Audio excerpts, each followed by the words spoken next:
Bonjour à tous, bonjour à toutes. Je fais cette vidéo aujourd'hui pour lancer un cri de cœur, pour lancer une alerte pour les étudiants ivoiriens vivant en Chine. Ivoiriens, ivoiriennes, comme vous le savez tous, l'épidémie qui frappe en ce moment en Chine, appelée le coronavirus, est une grippe qui attaque les poumons, qui se contracte par le contact d'une personne infectée ou le toucher d'un objet infecté. La situation, elle est intenable, épouvantable. Ça fait plusieurs jours qu'ils sont enfermés dans leur chambre. Pour la plupart, sans nourriture. Au regard du monde, l'OMS a déclaré l'urgence internationale de santé publique. D'autant plus que la Chine est débordée, d'où l'opération de construction des hôpitaux en 10 jours. La mise en quarantaine de la ville de Wuhan, qui est l'épicentre même du virus de la grippe, de l'épidémie. Face à cette situation, face à ces chiffres qui font peur, parce que oui, au moment où je fais cette vidéo, on décompte 304 morts, 11 988 personnes infectées, 8 899 cas suspects.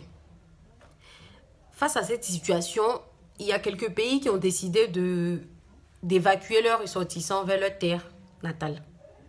C'est le cas de la France, c'est le cas de l'Arabie Saoudite, du Maroc et des pays membres de l'Union européenne. Quant aux Ivoiriens, les mesures qui ont été prises à la demande de l'ambassade de Chine, l'État de Côte d'Ivoire a décaissé 25 millions de francs CFA pour l'approvisionnement et l'assistance des étudiants ivoiriens résidant à Wuhan. Wuhan est l'épicentre de cette épidémie. C'est là où, on peut dire que c'est là où est né ce virus. Mais la question que je me pose, c'est comment est-ce que je peux utiliser cet argent dans une ville qui a été mise en quarantaine. Elle est déserte. Elle est infectée. Comment est-ce que je fais un retrait? Comment est-ce que je m'approvisionne si toute la ville est infectée? Déjà, il faut saluer cette aide-là. Nous remercions ici, je remercie le président, son Excellence, M. Alassane Ouattara, d'avoir manifesté sa compassion, sa générosité, sa solidarité vis-à-vis des étudiants de Wuhan. Mais cette aide financière n'était pas la priorité. Au vu de cette situation-là, l'aide financière n'était pas la priorité.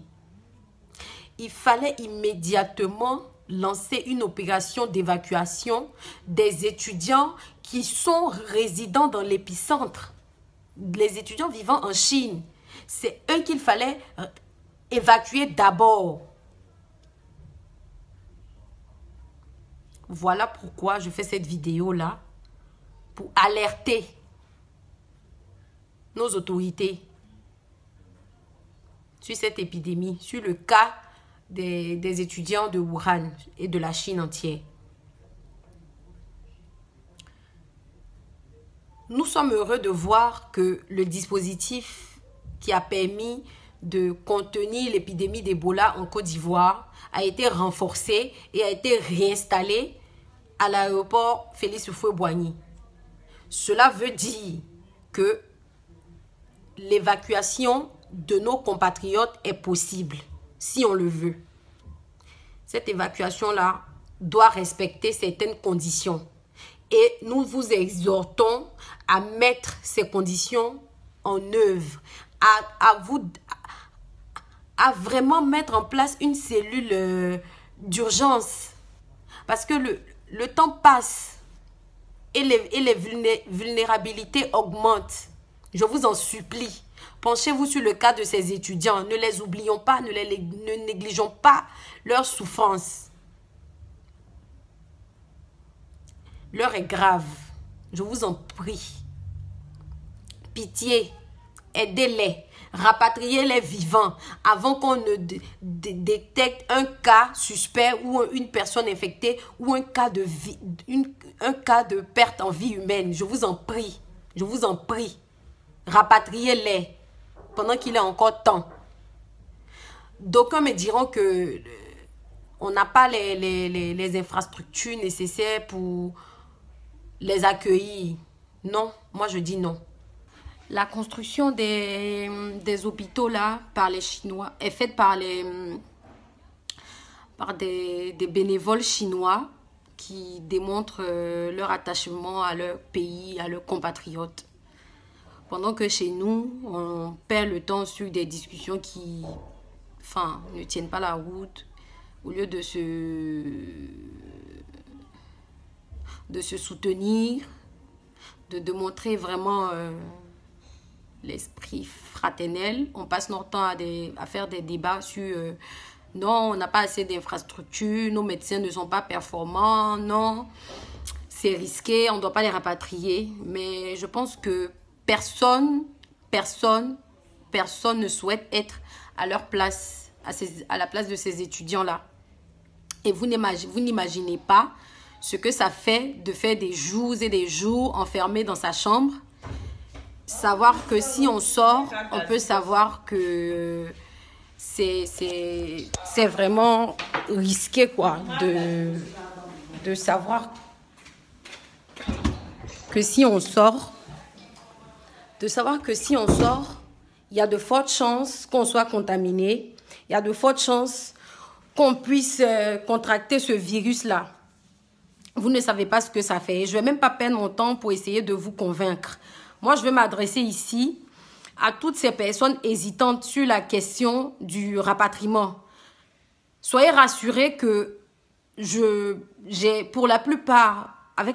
discuté déjà avec la plupart des étudiants ivoiriens en Chine. Il n'y a pas de cas suspects en ce moment où je fais cette vidéo. Il n'y a pas de cas infectés. Mais ils sont vulnérables. Ça, il faut que je le dise. Ils sont super exposés à ce virus-là. Oui, surtout les étudiants qui vivent à Wuhan. Il faut absolument les évacuer. Au moins, vous les évacuez, vous les mettez, je ne sais pas, à Beijing où l'épidémie n'est pas accentuée, n'est pas sévère. Mais si on les abandonne dans une ville où il y a le couvre-feu ou bien, je ne sais pas, la quarantaine, là, vraiment, c'est pas possible, quoi. C'est des jeunes pour la plupart qui ont... C'est des jeunes pour la plupart qui ont 20 ans, qui ont 22 ans, 21 ans, qui vraiment, 23 ans quoi. L'âge moyen, je le mets à 25 ans quoi pour les étudiants qui sont à Wuhan. Et vraiment, j'aimerais attirer aussi l'attention de nos autorités. S'il vous plaît, s'il vous plaît, s'il vous plaît, s'il vous plaît, s'il vous plaît, je vous en supplie. Je vous en supplie. Ces étudiants-là ne sont pas allés en Chine pour faire de l'amusement. Ils ne sont pas allés en Chine parce qu'ils avaient envie de visiter la Grande Muraille. Ils y sont à la recherche du savoir pour plus tard participer au développement de leur pays. C'est pourquoi ils sont allés en Chine, parce qu'ils se sont dit que là-bas, ils vont aller acquérir le savoir-faire chinois, le modèle chinois, s'inspirer du miracle chinois. Pourquoi pas l'appliquer en Côte d'Ivoire? Donc, on ne va pas les abandonner. S'il vous plaît, on ne va pas les abandonner. On ne va pas les laisser se débrouiller. Non. J'aimerais ici vraiment vous supplier. Je vous en supplie, il faut absolument les rapatrier. Il faut les évacuer. D'autant plus que cette maladie n'a pas encore de médicaments. Il n'y a pas encore de médicaments, il n'y a pas de vaccin. Donc pourquoi les laisser là-bas? On ne peut pas les laisser là-bas. Si au moins il y avait un vaccin ou il y avait un médicament, on allait dire, bon, ok, on peut les laisser, les autorités vont gérer. Mais les autorités chinoises elles-mêmes sont débordées. Vous voulez quoi? Dans le courrier de l'ambassade de Côte d'Ivoire, qui a été adressé au président, dans le courrier, c'est marqué que les autorités chinoises n'envisagent pas la fin de cette situation avant juin 2020. Donc, vous voulez qu'on laisse les enfants livrés à eux-mêmes jusqu'à une date imprécise, quoi. Franchement, s'il vous plaît, je vous en supplie, je vous en prie, je vous en prie, je vous en prie. Ne les laissons pas livrer à eux-mêmes. L'aide financière, c'est vrai. En de pareilles circonstances, on a besoin d'argent pour se nourrir. Mais ce n'était pas la priorité. Parce que on me donne de l'argent, mais le guichet automatique dans lequel je vais aller retirer là, il est susceptible d'être infecté. Voilà pourquoi la ville a été mise en quarantaine. Le guichet automatique est susceptible d'être infecté. Bon, ça ne me sert pas à grand-chose, voyons. Ça ne me sert à rien, même si on veut dire. Parce que comment est-ce que vous voulez que je sorte ou bien que l'étudiant sorte pour aller chercher son argent? Il va aller acheter quoi? Il va s'acheter quoi? On ne pourra pas tenir ce rythme. On ne pourra pas leur envoyer de l'argent à tout bout de champ. Non. Donc, ce n'est pas une solution idoine. La solution, l'idéal, c'est qu'ils rentrent chez eux auprès de leur famille. C'est tout. C'est tout. Il faut qu'ils rentrent.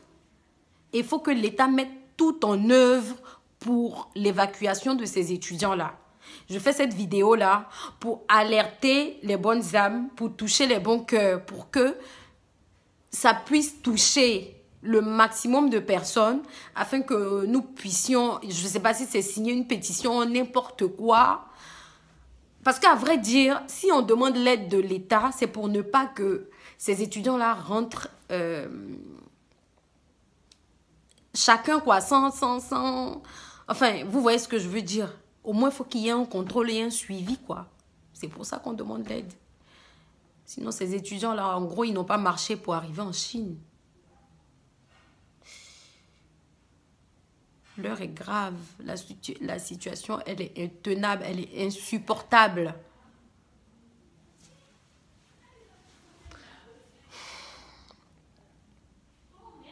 Je vous en prie. Aidons-les. Rapatrions-les. Je vous en prie. Je vous en supplie. Je vous en prie.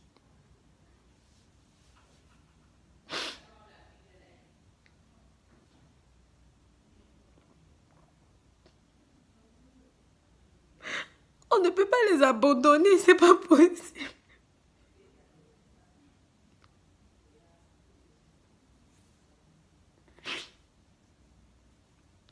On ne peut pas les abandonner. On ne peut pas les abandonner là-bas. Ce n'est pas leur terre. L'État doit assurer les intérêts des Ivoiriens qui résident à l'extérieur.